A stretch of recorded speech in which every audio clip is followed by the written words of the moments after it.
A GPS is a really cool technology. It stands for Global Positioning System. And what it does is it helps you locate your exact location on the planet. And here's how it works. It uses 3 different satellites that are in the sky at any given time. And each satellite comes down and pings off of a device that you're holding. And since it comes from this angle, and from this angle, and from this angle, it triangulates your position and tells you exactly where you are on latitude and longitude, and locates you on the planet, right? So you'll never get lost. So with a GPS, you know where you are. Well, on the journey, we're asking 3 big questions. The first question is, where am I? The second question is, where am I going? And then the third question is, how will I get there? Well, so for this first question, I think we need a spiritual GPS. Maybe we'll call it God's positioning system. And there are 3 angles at which we want to look at who we are right now that will help us figure out the answer to that question. And so the first angle, our satellite in the sky that's looking down at us, is what I call my story. Because all of our family history and the things that have happened to us in our past have accumulated to create who we are in our story right now. Then the second angle, the second satellite we want to look at that marks our position, is my style. The fact is that each of us has a unique personality that God is developing. And so we're going to use a tool called the Myers-Briggs Personality Type Indicator as a way of reflecting on who we are in our style. And then the third point is a satellite back here that comes down and looks at us, and that one is my baggage. The fact is that each of us carry around a lot of pain and hurt and dark secrets that weigh us down.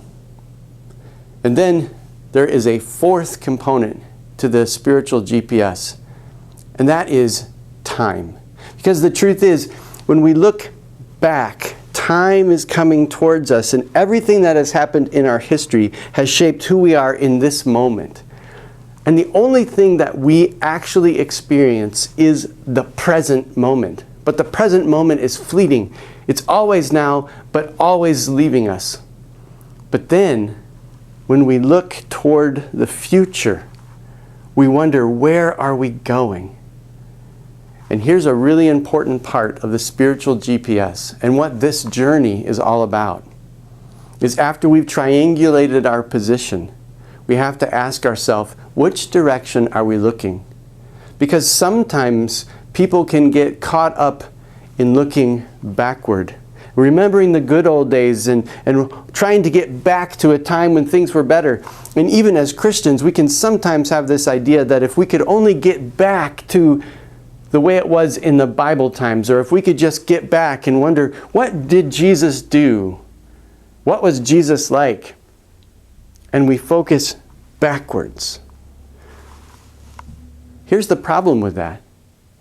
You can't actually go backwards. So if your whole life is spent looking in the past and fixating either on the negative things of the past or in your sadness that the past is no longer the present, which direction are you going to go? Well, you can't go backward, but you're not moving forward. So we call that being stuck. And so part of our goal in the journey is to figure out how to ask the question, what is God doing right now in my life with all of the things that have shaped who I am right now? And more importantly, what has God promised to do in the future? The truth is that God's promise has never changed. God's promise is that God will redeem this world, that God will make all things new. And God is already doing that through Jesus. That's what it means to be a Christian, is to know this promise and to live in this promise. And so, I think everybody needs to take a spiritual GPS from time to time. What is the story that has formed us up to this moment?